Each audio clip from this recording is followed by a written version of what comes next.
नमस्कार दोस्तों, स्वागत है आप सबका हमारे हिंदी ज्ञान बोध चैनल में। दोस्तों, हम एग्ज़ाम बूस्टर सीरीज़ कर रहे थे, तो इससे पहले हमने 5 वीडियो क्लास कर ली है इसके ऊपर। अगर आपने नहीं देखा है, देखना चाहते हैं तो देख सकते हैं, अलग से प्लेलिस्ट बना दी है। तो आज हम इसका 6वां भाग करने वाले हैं। जो जन पहली बार हमारे इस वीडियो को देख रहे हैं, वीडियो को लाइक करिएगा, ज़्यादा से ज़्यादा इसको शेयर करिएगा। और वीडियो कैसा लगा मुझे कमेंट सेक्शन में कमेंट करके अपनी फीडबैक जरूर दिया करें, देते नहीं हैं आप। तो चलिए ज़्यादा समय बर्बाद ना करते हुए आज का वीडियो क्लास शुरू करते हैं। यूजीसी नेट 2016 थर्ड पेपर का ये पूछा गया प्रश्न है, हित 84 के रचयिता कौन है? तो हित हरिवंश हैं। आगे है यूपी टीजीटी 2023-24, 23-4-9-3-2, फिर 3-2 में ये सारे यूपी टीजीटी के पूछे गए प्रश्न हैं, तो इनको आप ध्यान में देखिए। जुगलमान चरित्र नामक ग्रंथ के लेखक कौन है? तो कृष्णदास हैं। ध्रुव चरित्र के रचयिता कौन है? तो नरोत्तम दास हैं। भक्ति काल के कवि जिनको जड़िया विशेष से विभूषित किया गया है वो नंददास हैं। अष्टछाप के स्थापना सन 1565 में की थी। किसने की थी? तो ये विट्ठल नाथ ने की थी। 84 वैष्णव की वार्ता और 252 वैष्णव की वार्ता मूल रूप से है जीवन वृत्त के ऊपर। तत्वदीप निबंध रचना है वल्लभाचार्य की। सुदामा चरित्र के लेखक हैं नंददास। आगे जो प्रश्न है, संतन को कहा सीकरी सो काम, आवत जावत पनैया टूटी, विसरई गयो हरिनाम। ये प्रसिद्ध पंक्तियां किसकी हैं? तो ये पंक्ति है कुंभन दास की। और ये प्रश्न देखिए किस किस एग्जाम में रिपीट हुआ है, जिसमें डीएसएसबी पीजीटी, केवीसी पीजीटी में, और मध्य प्रदेश असिस्टेंट प्रोफेसर में, और यूपी पीसीएससी डिग्री कॉलेज में, साथ ही यूपी टीजीटी में 2002 और 5 में रिपीट हुआ है ये प्रश्न। तो काफ़ी महत्वपूर्ण है, इसको ध्यान में रखिएगा। यूपी टीजीटी के देखिए यहाँ पे 2 प्रश्न पूछे गए हैं, कौन कौन से हैं। अष्टछाप के प्रमुख कवि नंददास शिष्य थे। कौन थे? विट्ठलनाथ के। किसके शिष्य थे नंददास? तो विट्ठलनाथ के थे। कृष्ण काव्य धारा के प्रवर्तक हैं स्वामी वल्लभाचार्य।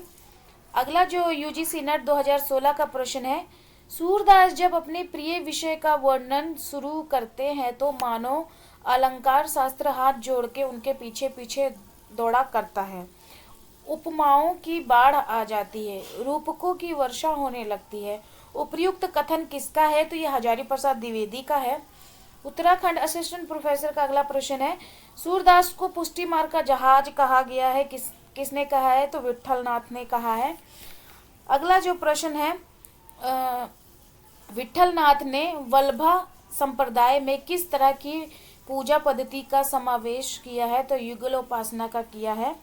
सूरसागर में जगह जगह दृष्टकूट वाले पद मिलते हैं, यह भी विद्यापति का अनुकरण है। सूरदास से संबंधित उक्त विचार किसके हैं? तो रामचंद्र शुक्ल का है। ये भी नवंबर 2017 नेट का पूछा गया प्रश्न है। अगला जो प्रश्न बनता है वो सारे ये 4 प्रश्न हैं, और ये झारखंड पीजीटी के पूछे गए प्रश्न हैं, जिसमें सूरदास की श्रेष्ठ कृति के रूप में विख्यात हैं कौन? सूरदास। सूरसागर सूरदास की श्रेष्ठ कृति के रूप में कौन सी विख्यात है? तो वो सूरसागर है। सूरदास के भ्रमर गीत में प्रतिस्थापना है सगुण की सरसता की। भ्रमर गीत में गोपियों के समक्ष उद्धव किस भूमिका में है? तो संदेश वाहक में है। भ्रमर गीत का विशिष्ट है उपालभ्य काव्य में उद्धव गोपी और संवाद है, उद्धव गोपी का संवाद है। और यहाँ पे एनवीएस टीजीटी में देखिए 3 प्रश्न पूछे गए हैं, जिसमें कृष्ण काव्य का अधिकांश साहित्य मुख्यतः है ब्रजभाषा में। मनुष्य होने पर रस खान ने कहाँ बसने की इच्छा व्यक्त की है? तो गोकुल के गांव में। सूरदास की अधिकतर रचनाएं हैं ब्रजभाषा में।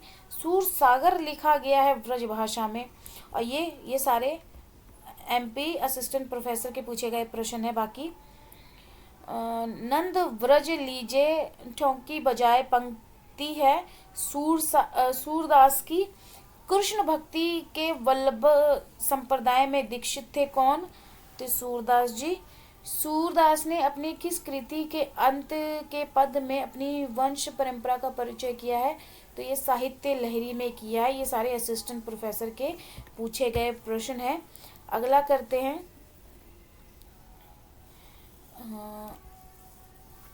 इतिवृत्त और आलोचना का समवेत रूप होने से वह इतिहास आज भी प्रकाश स्तंभ बना हुआ है।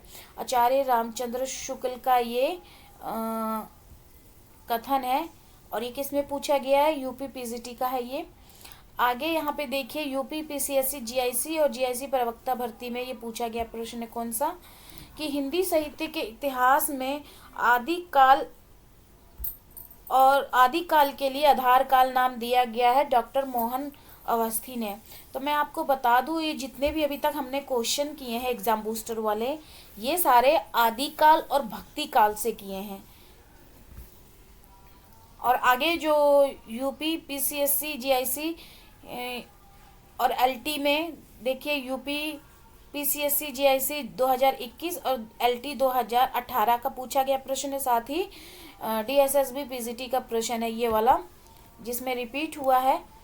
रामचंद्र शुक्ल का साहित्य इतिहास ग्रंथ हिंदी साहित्य का इतिहास नागरी पंचानन सभा से प्रकाशित हिंदी शब्द सागर की भूमिका में शीर्षक रूप से लिखा गया है। ये हिंदी साहित्य का विकास में है ये।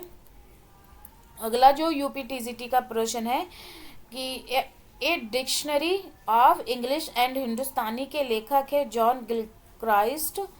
डीएसएसबी टीजीटी का प्रश्न मिश्र बंधु द्वारा रचित रचना नहीं है, वो है पृथ्वी कल्प।